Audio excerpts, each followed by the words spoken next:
My name is Peter Rossi, and I'm the chairperson of the board of the American Brachytherapy Society. We wanted to take a moment to share an incredible experience we had during our recent annual meeting in Vancouver, Canada. One of the highlights of this event was the presence of our esteemed Ukrainian keynote speakers, Ruslan Zelinskyi, Zoia Shepil, Serhii, Brovchuk, and Nataliya, Kovalchuk, who shared their invaluable experiences in treating cancer patients during the time of war.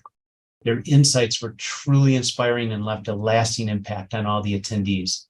Their stories showcased their unwavering commitment to patient cancer care and immense potential for improving outcomes, even in difficult situations. We believe that this knowledge is not only important for medical professionals, but also for everyone. It serves as a reminder that even in the face of grave adversity, there are solutions and advances that can make a significant difference. If you were unable to attend our recent conference or happen to miss this session, we are making it available to everyone. We don't want you to miss out on these valuable insights shared during this exceptional session. Thank you for being part of our community, and we look forward to continuing this journey together as we strive towards delivering the right care for everyone and advancing brachytherapy access for all. We're going to continue with our daily keynotes. We started out talking about some access issues with the Native American population. We've kind of talked a little bit about just global access to what we do and some of the challenges there. But we kind of also have some unique challenges that are happening in the world, in certain parts of the world. And if you think it's challenging to get to your office because of traffic and doing what you do, I would say that there are other places in this world that are having other challenges with how to provide radiation when your country is in the middle of a war. And so I'm very grateful to the panel of people that are here today that are going to share their experiences of brachytherapy during times of war, the experience in the Ukraine. We're going to have 3 different presentations. Some of them are going to be live, some of them via video. As you can imagine, travel out of the Ukraine is a bit difficult. So we're able to get a few people here, but some people were unable to travel. And the people here have gone through great lengths to get here. The airspace in Ukraine is essentially closed, so they had to basically train to Poland, from Poland, I believe, to Switzerland, and then here. So I'm grateful for you guys being here in person. So we will start first with a video from Ruslan Zelinskyi, who is the president of the Ukrainian Association of Medical Physicists, who's giving us a presentation on the situation with radiotherapy and brachytherapy in Ukraine. So he unfortunately couldn't leave the Ukraine. So we'll do this via video, and then we'll go to our next presentation, which I will introduce, which will be in person. Thank you. Dear colleagues, thank you very much for coming. The full-scale war in Ukraine continues, and today I want to tell how it affected radiotherapy in Ukraine. In the early 90s, radiotherapy was actively developing in the world, and a sharp increased number of Linux, the first use of IMRT, development of IGRT, the invention of robotic radiosurgery, and so on. At the same time, Ukraine finally broke free from the USSR and became independent. We inherited an ineffective healthcare system, no leading accelerators, many old cobalt machines. And during the first years of independence, development was slow, but in the mid-2010s, the situation began to change, as the first 20 Linux have been installed. At the same time, 86 cobalt machines remained, most of which were Soviet-made. The same situation was with brachytherapy, only 8 iridium machines and a lot of old Soviet-made. Some of them were more than 30 years old. But the installation of a small number of Linux showed medical professionals what modern radiotherapy looks like. We understood our challenges and in which direction we needed to develop.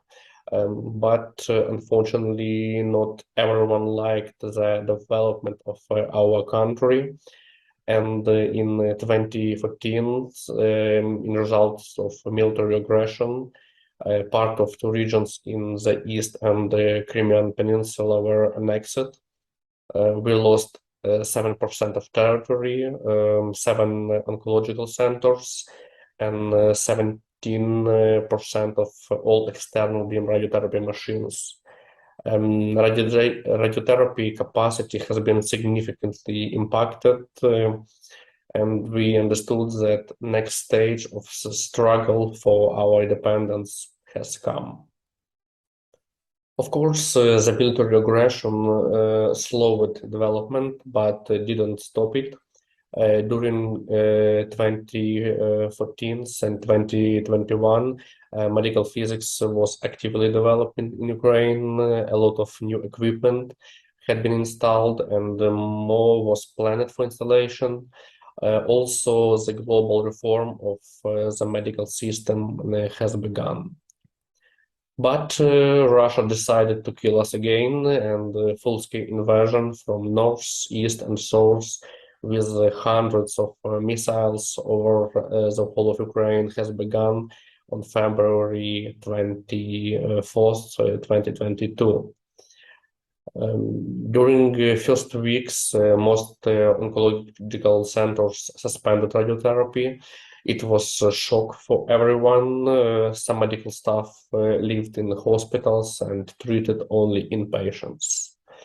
In the middle of March, the situation was the worst. Almost all radiotherapy centers in and near capital Kiev stopped working.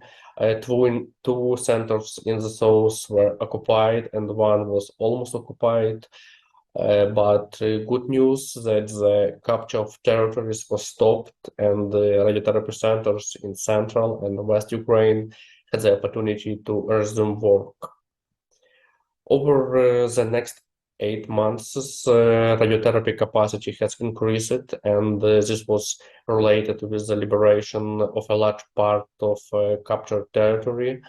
And now we have next situations. Two radiotherapy centers still under occupation since 2022, and 10 since 2014. All other radiotherapy centers on the territory controlled by Ukraine have resumed work, but working are at constant risk of missile strikes like all Ukraine. Terrorist missile strikes on critical infrastructure become another challenge for us. From September 2022 to February 2023, more than 800 missiles and drones attacked critical infrastructure. Millions of people remained without electricity, heating, water, mobile connectivity. Some radiotherapy centers suspended treatment, but in general, electricity was quickly restored. And now most radiotherapy centers are equipped with generators. But of course, radiotherapy is not only equipment, but first of all, people like staff, patients. During full-scale war, about 36% of Ukrainians left their home. About 7 million is internal displaced, and about 8 million is abroad. Of course, there are patients and medical staff among them. We conducted a survey for EIR direct database and found a slight reduction in the number of radiation oncologists, medical physicists, and RTTs. This reduction is not critical. No center has stopped work due to lack of staff, for example, but of course training is required. We also found a decrease in number of treated patients. According to the latest data, about -5% for external brachytherapy and -21% for brachytherapy. The inability to deliver sources for brachytherapy is a reason for such a large percentage. Many patients became internal displaced, and as a result, the workload of radiotherapy centers in the west and central part of the country increased by 10 to 60%, depending on the facility and the available equipment. A few examples about radiotherapy centers' reality during full-scale war. You can see injured people in CT simulators, fragments of missiles with which medical facilities were fired, damage from shelling, complete destruction of entire buildings. This is military weapons gathered around the medical center. But despite its reality, we are developing, and the missiles over our head don't stop us.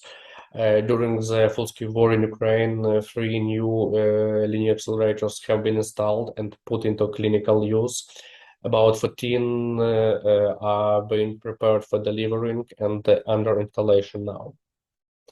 Also, despite the logistical challenges, EIR postal audit was performed for 23 radiotherapy centers in 2022. Some of them didn't pass the audit, and for the first time in Ukraine, on-site dosimetry visit was conducted, performed by Ukraine specialists, and the main reasons were determined, which is the lack of experience and the need for training. Current challenges for us is decommission old Soviet-made equipment at minimum 50 machines, I think. Of course, install new machines. In a long-term perspective, we need up to 80 based on population and cancer rate. Of course, we cannot wait where a war will stop and solve these challenges now. About 20 Linux are planned to be purchased this year. This means that since the beginning of a full-scale war, up to 40 new Linux will be installed. And this creates probably the biggest challenge for us, rebuilding of medical care system and staff training, and we will very, very grateful for your help. Ukraine continues to stand at the gates of Europe's security, and we believe that our families will live in free and developed Ukraine. We believe and do everything possible for that. Thank you for your attention.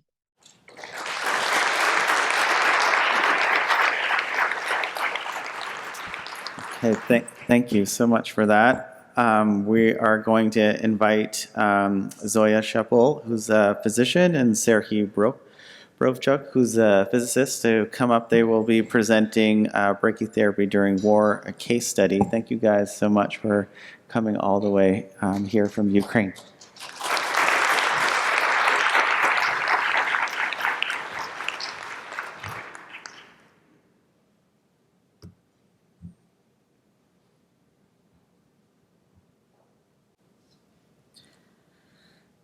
Dear colleagues, in this presentation, we will show the state of radiation therapy in Ukraine and the challenges we face with start of war. Our second aim is to share our experience of treatment of the patients in the context of the crisis such as war. Before Russian troops invaded Ukraine, our country had 127 operational radiotherapy devices.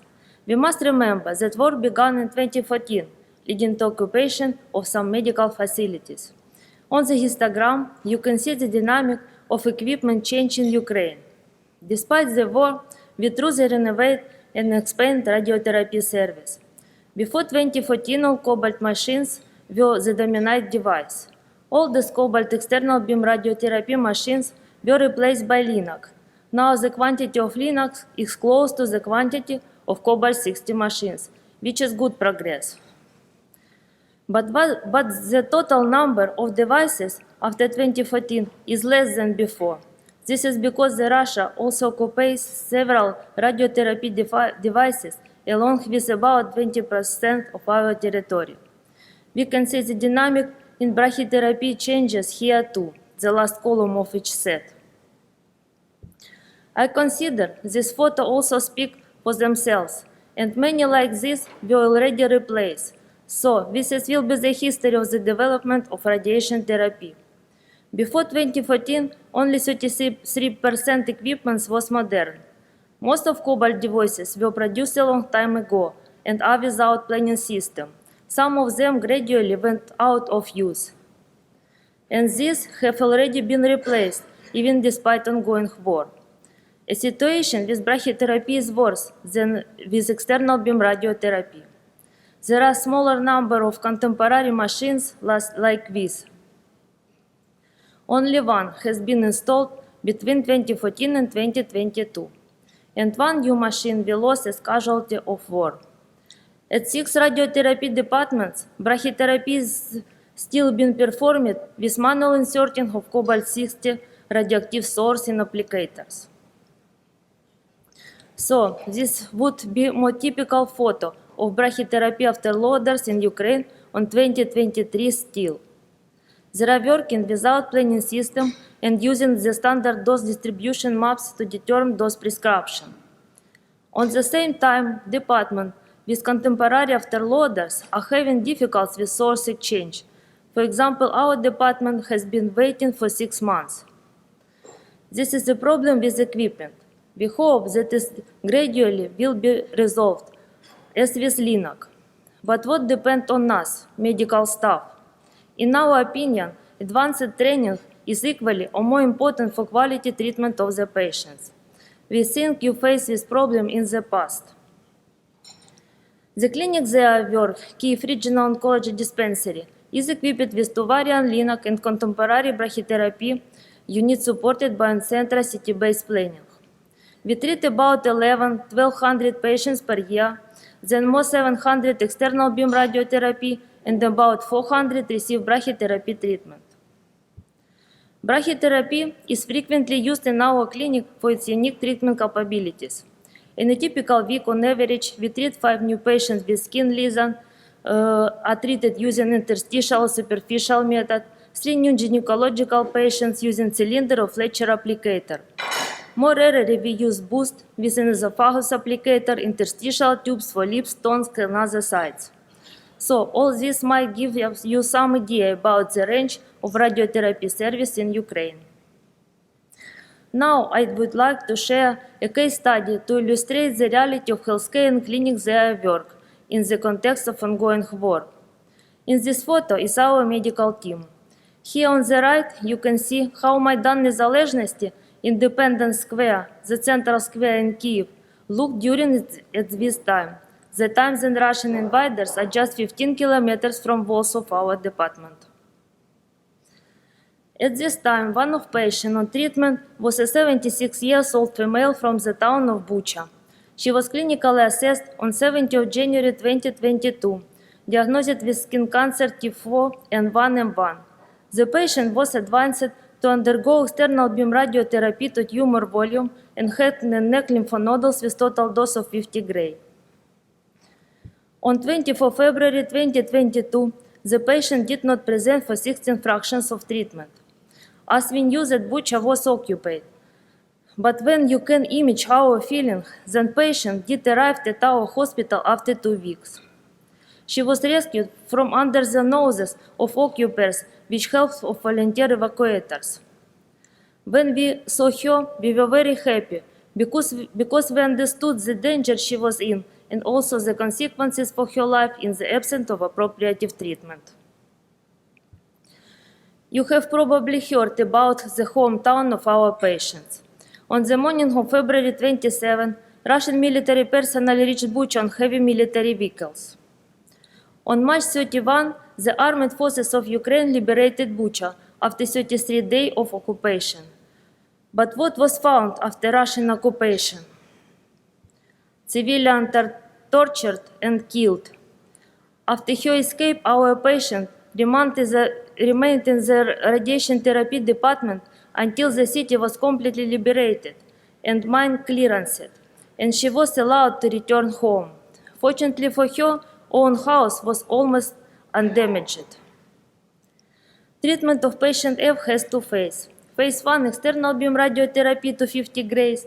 Phase 2, HDR superficial brachytherapy, delivering total dose 24 gray in 6 fractions over 8 days. Combined dose from external beam radiotherapy plus brachytherapy, 78 gray EQD2. On completion of external beam radiotherapy, significant regression of the tumor was observed. To choose the brachytherapy method, we conducted Doppler ultrasound and concluded that interstitial method was risky because of possible large bleeding. A custom multiplicator was made using a thermoplastic mask. We use forward CT-based planning with graphical and manual optimization on on-center TPS.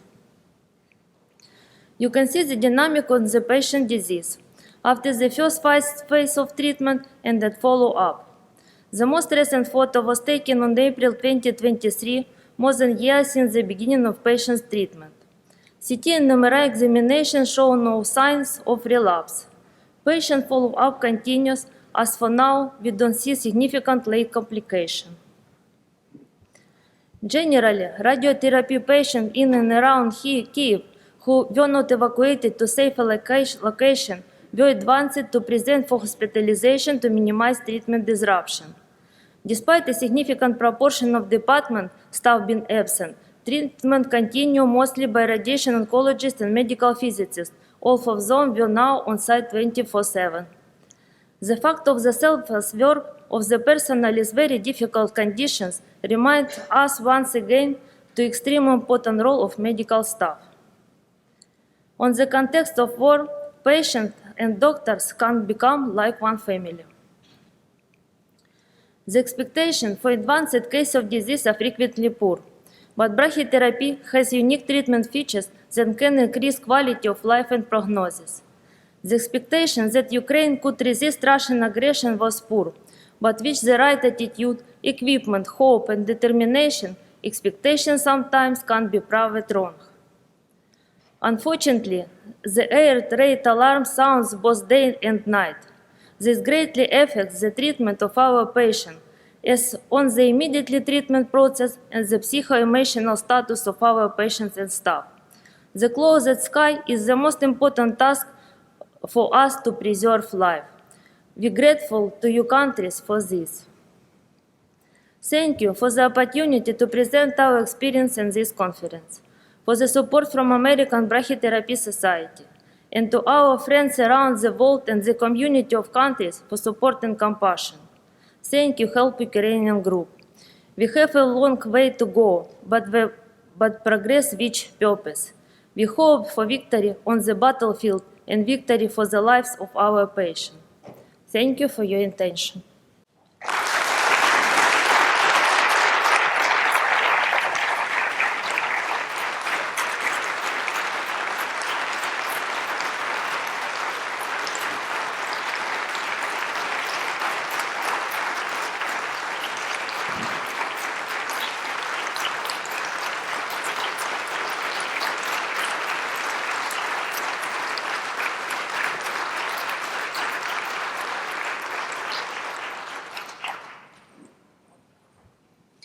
Thank you. I mean, really very touching and amazing.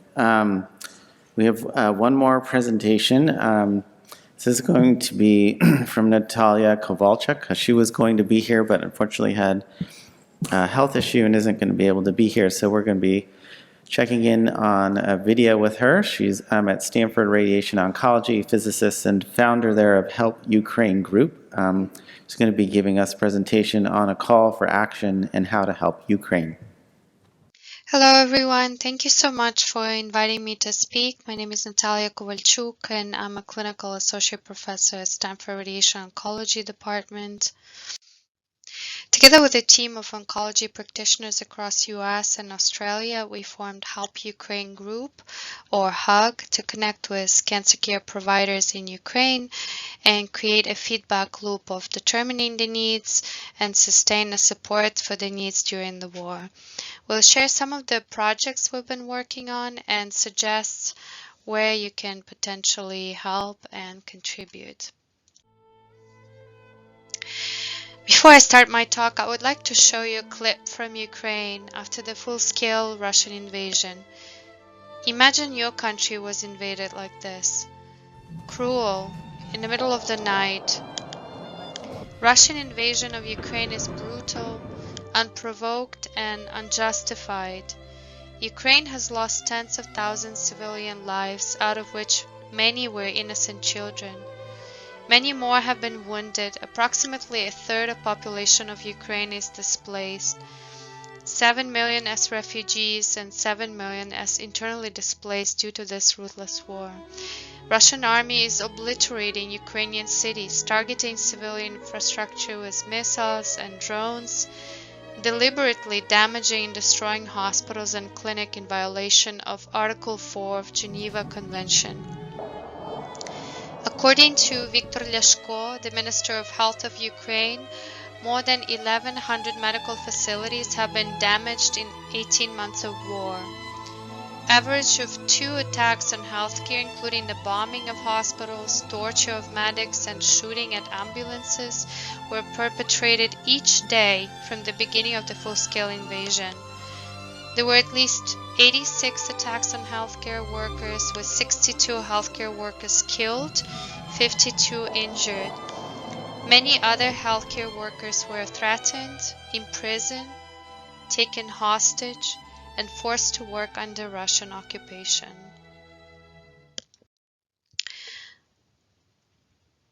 So, how is radiation oncology affected by the war?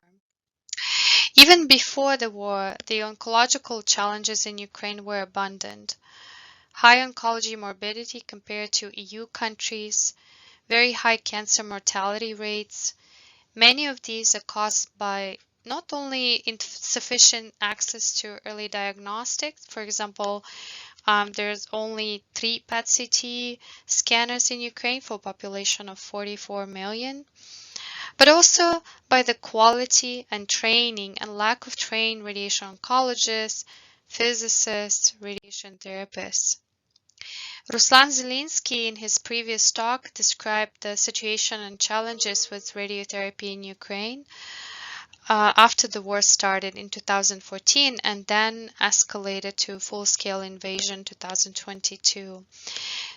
12 radiation therapy centers noted in red are currently under occupation.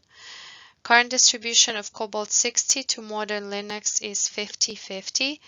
And despite all, 3 modern linear accelerators were installed during the war, replacing old Cobalt-60 machines.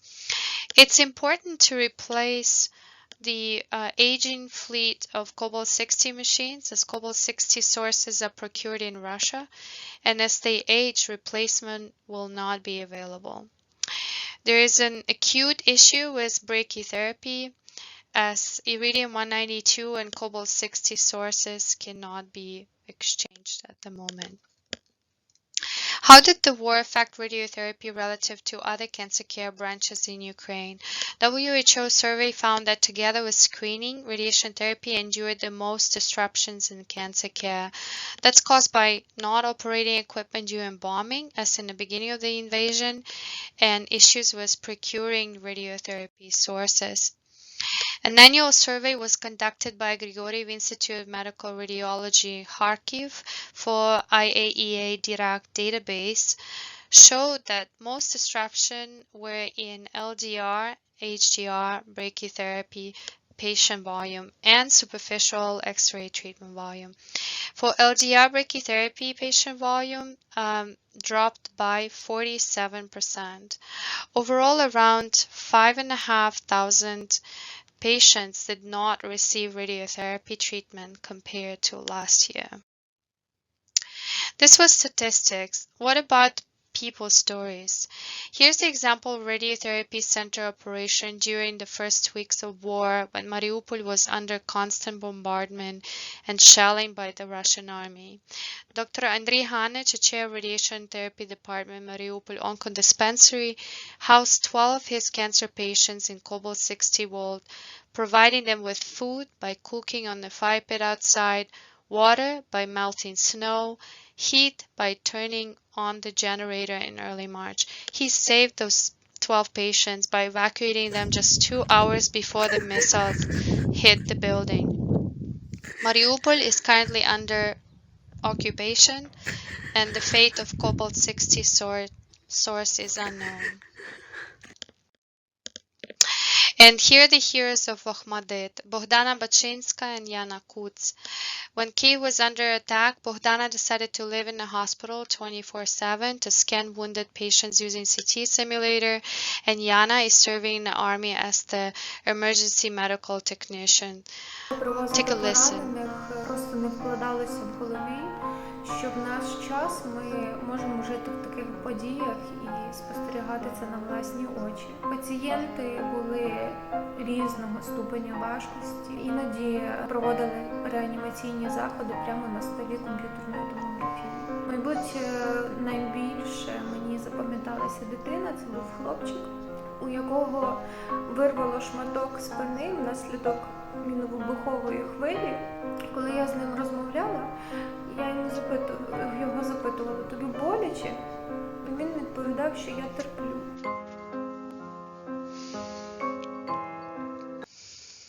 In my opinion, this little 5-year-old boy is the metaphor for Ukraine. Ukraine is hurting, Ukraine is bleeding, but it's holding on. So what can we do to help? The long-term consequences of the intentional damage of healthcare facilities and lack of trained healthcare practitioners go hand in hand with the mounting civilian death toll, especially in oncology. Such a scenario is referred to as the killing twice effect.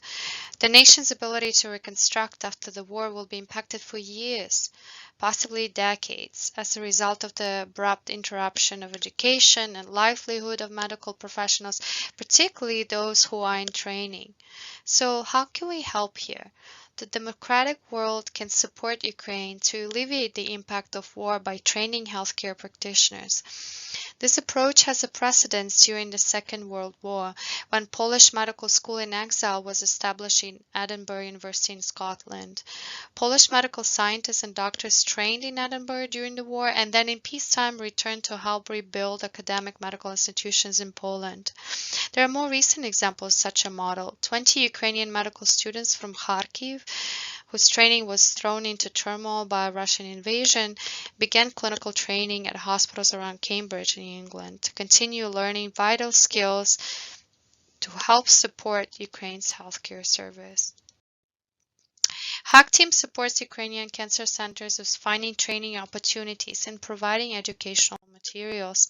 Dr. Beznosenko and Ruslan Zelinskyi collected CVs of Ukrainian onco-practitioners of various specialties and helped Ukraine group to get the word out, publish numerous articles to ask for help for Ukrainian cancer practitioners. We also petitioned professional organizations such as ASTRO, ASCO, ESTRO, ECO for support. We petitioned and organized numerous sessions on the situation of Ukraine at various professional meetings. And so far, HUG has secured 25 training positions in collaboration with GMKA in US, Australia, and Canada. Each institution is inviting Ukrainian oncology professionals, usually female, as males are not allowed to leave the country, to train for 1 to 12 months. Please let me know if your institution is willing to train Ukrainian onco-practitioners and join the list of the institutions here. And this is the example of 2 radiation oncologists training at Stanford for 3 months and 6 months. And these are Ukrainian medical physicists training in Australia for 1 month. Help Ukraine group also petitioned Varian to provide virtual training course on how to use Halcyon, and we are very grateful to Varian for offering the course. 180 radiation oncologists and medical physicists signed up for this course. We're collaborating with Varian to provide more educational opportunities for Ukrainians. Electa also provided virtual training course. We petitioned Rise Contra Cancer to donate lectures on how to transition from Cobalt-60 to IMRT and VMAT, and we are grateful for a donation and currently translating lectures into Ukrainian. We are organizing Stanford Clinical Lecture Series virtual course for Ukrainians starting in September, and there are currently no radiation therapy textbooks in Ukrainian. We are translating medical physics textbook by Podgorsak into Ukrainian. We also would like to translate a textbook for radiation oncologists. And we are very grateful to Dr. Parma and ARC team for providing free access to anatomy and radiology contouring bootcamp. 150 Ukrainians signed up within 2 days of the announcement. And we are very grateful to Astro for providing free access to Astro Refresher course to all RT clinics. Maybe ABS can provide the virtual training materials in brachytherapy for Ukrainian radoncs and medical physicists who are switching from 2D to 3D brachytherapy. HUG Teams also supports Ukrainian cancer centers with medical supplies and general medical supplies for the hospitals. Radiation oncology centers in Western Ukraine, where the volume of patients doubled due to patients fleeing the war, were lacking disposable mobilization devices. We compiled a list and petitioned Civco, Orphic, QFix to donate these supplies, and we are very grateful to the companies for helping Ukraine. And the first batch of donated supplies is already shipped to Ukraine, and we're shipping more. We petitioned Varian Siemens to support Ukraine with resources. Siemens Healthineers created a €1 million match employee fundraiser to help Ukraine with humanitarian needs.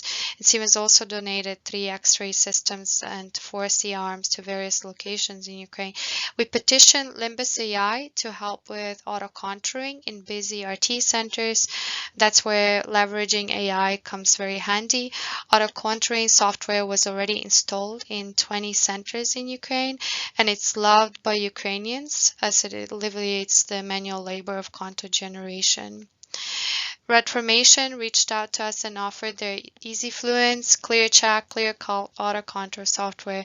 And we are very grateful to all the vendors for their generous offer to help. We also call on other vendors to join in supporting Ukraine. Every little bit helps. If you would like to volunteer your time, you can sign up for telemedicine projects, Telehelp Ukraine doctor-to-patient consults, or Heal UA app peer-to-peer consults. And we are very grateful to MIM Software Inc. for their help with providing DICOM repository for images and RT info for these apps. And this is my last slide. I included this photo of Andrei Juarez as the final message to you. You don't need to be Ukrainian to support Ukraine. Think how you can help Ukraine today. We are humanity of 8 billion. Together we are strong. We can come together as a community to overcome the travesty of war. Thank you so much for your attention and all the support for Ukraine. Please reach out to me if you would like to help or donate to support HUG. Slava Ukraini! Okay, that was a lot, but quite an amazing session. I think maybe just one more round of applause, especially for our Ukrainian colleagues who are here.